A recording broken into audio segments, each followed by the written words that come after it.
Hello friends, आज के video में हम to dimensional discrete random variable के बारे में डिस्कस करेंगे। तो शुरू करते हैं आज का lecture. First of all, two dimensional random variable क्या होता है उसकी डेफिनेशन देख लेते हैं। Let x and y be two random variables, then the function x y that assign a point in R2 is called a two dimensional random variable. Means x and y दो random variable है, then एक point हम to dimensional में x Y ले रहे हैं जो कि R2 प्लेन में हम एक पॉइंट रिप्रेजेंट करता है, तो इसको हम बोल सकते हैं टू डायमेंशनल रैंडम वेरिएबल। तो ये तो डेफिनेशन हो गई टू डायमेंशनल रैंडम वेरिएबल की। अभी हम देखते हैं discrete random variable in two dimensional. A two-dimensional random variable is said to be discrete if it takes at most countable numbers of points in R2. The possible value of the two-dimensional discrete random variable xy may be represented as, हम उसको ऐसे represent कर सकते हैं to dimensional discrete random variable, उसको कोई point में हम xi xj इस तरह से हम रिप्रेजेंट कर सकते हैं। तो समझ में आया कि टू डायमेंशनल एक रैंडम वेरिएबल है और वो हम काउंटेबल पॉइंट्स पे ले रहे हैं इन R2, तो उसको हम बोलेंगे two dimensional discrete random variable. तो आगे बढ़ते हैं। उसमें joint probability mass function two dimensional में वो कैसे डिफाइन करते हैं देखते हैं। If x Y is a two dimensional discrete random variable, then the joint discrete function और joint probability mass function of X Y defined as, उसको हम ये इक्वेशन से डिफाइन कर सकते हैं, P X Y of xi xj is equals to px is equals to xi, y is equals to xj, and इसको हम बोलेंगे the probability mass function. Okay, और ये जो प्रोबेबिलिटी मास फंक्शन है वो ये दो कंडीशन सेटिस्फाई करता है। कौन कौन सी? P X X Y X I X J is greater than equal to 0 for all I J, and second one उसका टोटल हम करेंगे डबल समेशन, तो वो 1 होगा। ये तो हमने देखो, आप रिकॉल करो जब हमने सिंगल वेरिएबल में डिस्क्रीट रैंडम वेरिएबल डिस्कस किया था जिसमें मास फंक्शन हमने डिफाइन किया था, प्रोबेबिलिटी मास फंक्शन, उसमें भी ये दो कंडीशन थी, मगर यहाँ पे टू डायमेंशनल में है वही कंडीशन। ओके, तो ये भी आपको याद रखनी बहुत इंपॉर्टेंट प्रॉपर्टीज है, इसका हम आगे डिस्कस करेंगे। अभी हम उस पर टू डायमेंशनल में कम्युलेटिव डिस्ट्रीब्यूशन फंक्शन डिफाइन करते हैं।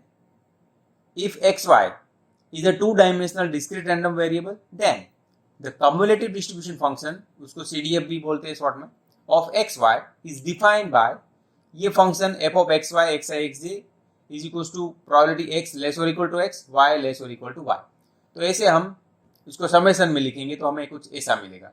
तो ये फॉर्मूला हो गया कम्युलेटिव डिस्ट्रीब्यूशन फंक्शन का। अभी देखो, अभी हम मार्जिनल प्रोबेबिलिटी फंक्शन क्या होता है वो देख लेते हैं।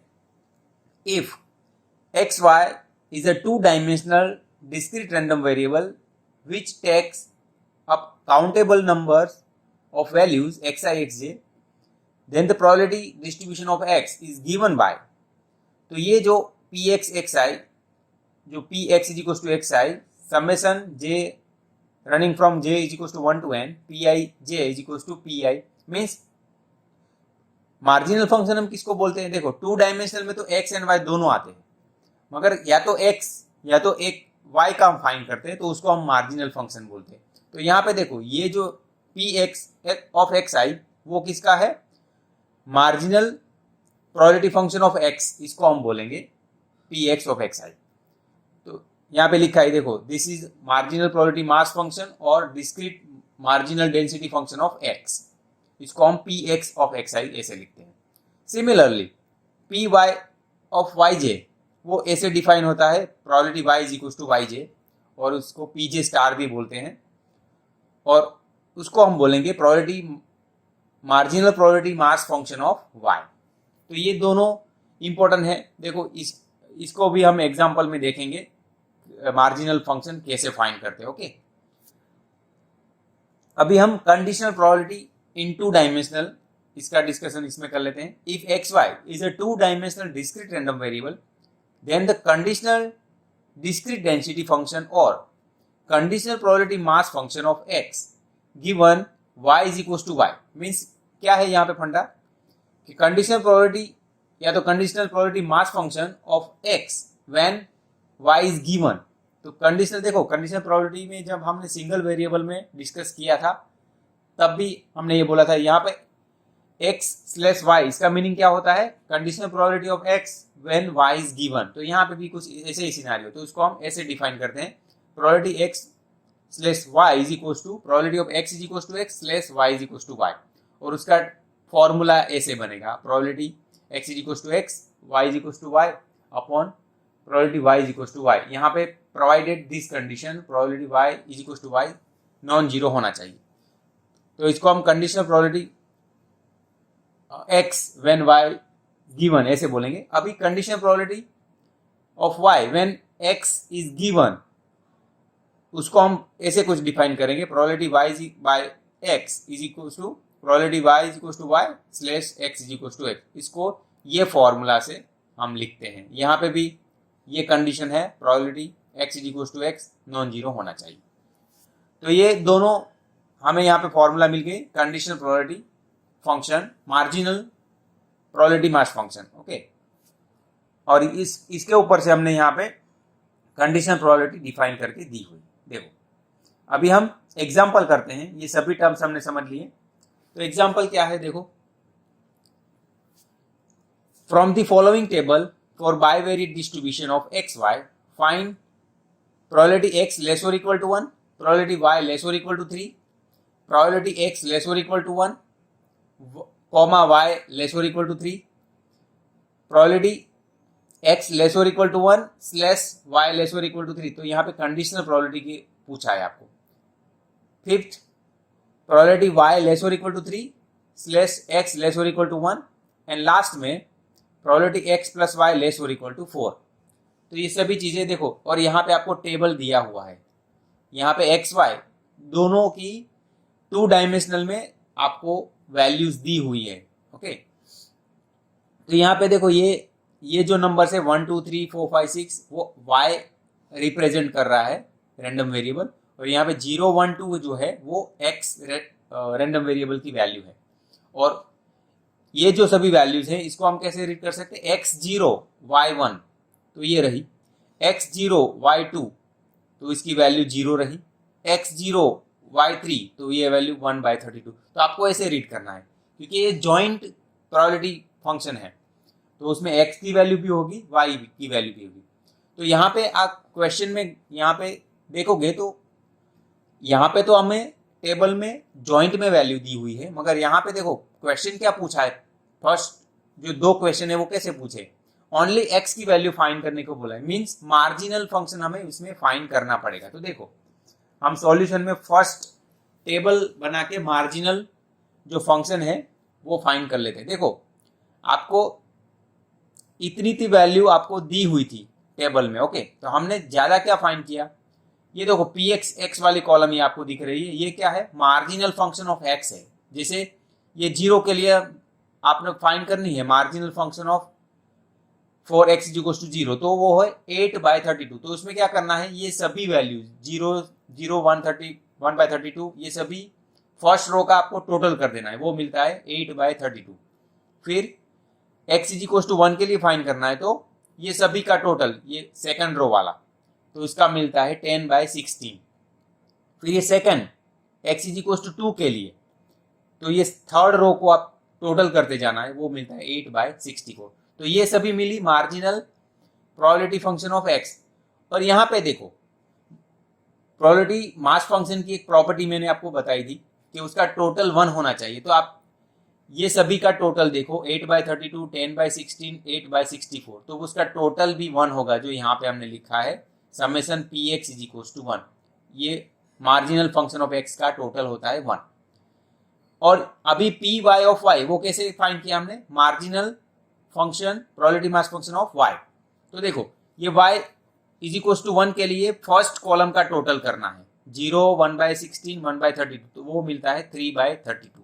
वैसे ही सेकंड के लिए सेकंड रो की जो वैल्यू आपको दी हुई टेबल में 0 1/16 1/32, तो वो भी मिलती है 3/32। तो ऐसे टोटल करते जाना है, 3 के लिए, फिर 4 के लिए, 5 के लिए, 6 के लिए। तो आपको ये जो मिली वैल्यूज 3/32 3/32 11/64, 13/64, 6/32, 16/64, ये सभी marginal probability function of y मिला, और यहाँ पे भी वो सेटिस्फाई होगा। ये सभी का आप टोटल करोगे y की मार्जिनल प्रोबेबिलिटी मास फंक्शन का, तो वो भी आपको 1 ही मिलेगा। तो यहाँ पे हमने लिखा है summation p y is equal to 1। तो ये आपको बात ध्यान में रखनी। ये सभी हो गया, अब हम सॉल्यूशन स्टार्ट कर सकते हैं ये टेबल बनाने के बाद। तो फर्स्ट क्वेश्चन जो है, फर्स्ट क्वेश्चन कुछ इस तरह से, प्रोबेबिलिटी x लेस और इक्वल टू 1 फाइंड करना है। मींस यहाँ पे ये 2 वेरिएबल वाली वैल्यू नहीं देखनी है क्योंकि x की पूछी है यहाँ पे, तो मार्जिनल प्रोबेबिलिटी जो फंक्शन हमने फाइंड किया है उसी का यूज करना है। मगर यहाँ पे देखो x लेस और इक्वल टू 1 की बात की है, तो मींस मैक्सिमम वैल्यू 1 और उसकी नीचे की वो सभी लेनी है। तो यहाँ पे देखो x की वैल्यू कहाँ से स्टार्ट हो रही, 0 देन 1, आगे नहीं जाना है। तो इसीलिए देखो यहाँ पे फॉर्मूला लिखा है p x is equal to 0 plus probability x is equal to 1, क्योंकि हमें x लेस और इक्वल टू 1 की वैल्यू चाहिए। तो अभी x इज इक्वल टू 0 की वैल्यू कहाँ है, ये रही 0 की रो में, देखो फर्स्ट रो में ये रही 8/32, तो वो लिखी। फिर सेकंड रो में देखो 1 के लिए वो है 10/16, तो वो लिखी हमने, और उसका टोटल करके सिंप्लीफाई किया तो हमें मिलता है 7/8। अभी हम सेकंड क्वेश्चन कर रहे हैं। तो ये टेबल तो हम हर स्लाइड में लेंगे क्योंकि उसकी जरूरत हमें यहाँ पे पड़ेगी। सेकंड क्वेश्चन क्या है, प्रोबेबिलिटी y लेस और इक्वल टू 3। तो यहाँ पे देखो y की वैल्यू मैक्सिमम 3 लेनी है, उसके नीचे भी सभी वैल्यू कवर हो जाएगी। तो देखो probability y is equal to 1, फिर 2, फिर 3 से आगे नहीं जाना है क्योंकि वहां यहाँ पे देखो प्रोबेबिलिटी y लेस और इक्वल टू 3 बोला है, मैक्सिमम वैल्यू 3 तक जाना है। तो y की वैल्यू यहाँ पे देखो 1, 2, 3, 1 से स्टार्ट होता है 3 तक। तो probability y is equal to 1 की वैल्यू कौन सी आएगी, ये रही फर्स्ट कॉलम में, जो मार्जिनल फंक्शन हमने टोटल किया था वो 3/32। देन ये रही y इज इक्वल टू 2 की वैल्यू 3/32, वो लिखी। Then y is equal to 3 के लिए 11/64, इसकी वैल्यू यहाँ पे लिखनी है 11/64। तो सभी का टोटल करके सिंप्लीफाई करोगे तो हमें मिला 23/64। Next question number 3, probability x less और इक्वल टू 1, y लेस और इक्वल टू 3। हाँ, तो यहाँ पे आप ये 2 डायमेंशनल वाली वैल्यूज का यूज करेंगे। तो यहाँ पे देखो इसको कैसे आपको सेट करना है कि x की वैल्यू मैक्सिमम 1 मीन्स उसके 0 मीन्स x की वैल्यू देखो 0 एंड 1 दोनों ही लेनी है क्योंकि मैक्सिमम वैल्यू 1 लेनी है, और y की वैल्यू कहाँ तक रन करेगी, मैक्सिमम 3 और उसके नीचे की सभी आएगी। तो 1, 2, 3 वो सभी आएगी। तो हम उसमें इतनी पॉसिबिलिटीज बनेगी, देखो कि y की 3 वैल्यू और x की 2 वैल्यू, तो 3 2 6, तो ये 6 पॉसिबिलिटी हमें मिलेगी। तो उसमें कैसे लिखना है, पहले x की मिनिमम वैल्यू 0, उसमें y इज इक्वल टू 1 लगा दो, y इज इक्वल टू 2 लगा दो, y इज इक्वल टू 3 लगा दो, फिर x इज इक्वल टू 1 वो फिक्स कर दो, और y 1, y 2, y 3, ऐसे हमने 6 पॉसिबिलिटी मिल जाएगी। फिर इसकी वैल्यूज कहाँ से पुट करनी है, देखो x0 y1, तो ये रही x0 y1 की वैल्यू यहाँ से मिलेगी 0, फिर x0 y2 की वैल्यू ये रही 0, हमने टेबल में दी हुई है वो लिखनी है। देन x0 y3, तो x0 y3 first row third column, तो ये रही 1/32, वो वैल्यू यहाँ पे पुट करनी है। देन x1 y1, तो उसकी वैल्यू ये रही 1/16। Then x is equal to 1 y2, वो रही 1/16, ये रही। उसके बाद x is equal to 1 y3, उसकी वैल्यू रही ये 1/8। तो सभी का टोटल करके हमें मिलता है 9/32। तो इसका भी आंसर हमें मिल गया। अभी देखो इसमें हमने टेबल नहीं लिया क्योंकि यहाँ पे हमने जो आगे वैल्यू जो फाइंड की हुई है वही वैल्यूज हमें यहाँ पे यूज करनी है। देखो फोर्थ क्वेश्चन क्या है, प्रोबेबिलिटी x लेस और equal to 1, conditional probability with y less और equal to 3, means x less और equal to 1 given y less और इक्वल टू 3, ऐसे फाइंड करना है। तो इसकी हमने कंडीशनल प्रोबेबिलिटी वाले स्लाइड में उसका फॉर्मूला देखा था। तो इसका ऊपर कॉमा करके लिखना है x लेस और equal to 1, comma y less और इक्वल टू 3, और नीचे जो गिवन वाला पार्ट है y लेस और इक्वल टू 3 स्लेस के बाद वो नीचे लिखना है, प्रोबेबिलिटी y लेस और इक्वल टू 3। तो ऐसे लिख लिया। अब ये देखो पिछली स्लाइड्स में आप 2 स्लाइड्स में आप देख सकते हो कि इसकी वैल्यूज हमने फाइंड की हुई थी। प्रोबेबिलिटी x लेस और इक्वल टू 1, y लेस और इक्वल टू 3, उसकी 9/32 वैल्यूज आ रही थी, वही पुट करनी है, फिर से फाइंड करने की जरूरत नहीं है। और यहाँ पे नीचे प्रोबेबिलिटी y लेस और इक्वल टू 3, उसकी फाइंड की थी 23/64, वो वैल्यू यहाँ पे पुट करके सिंप्लीफाई करोगे तो 18/23 आपको आंसर मिल जाएगा।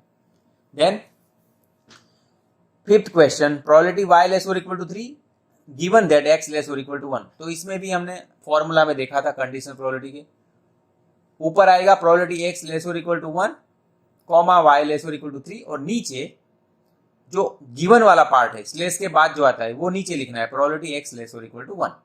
तो ये चीजें भी हमने फाइंड की हुई है। ऊपर वाला जो फाइंड किया हुआ है वो 9/32 और नीचे प्रोबेबिलिटी x लेस और इक्वल टू 1 वो 7/8।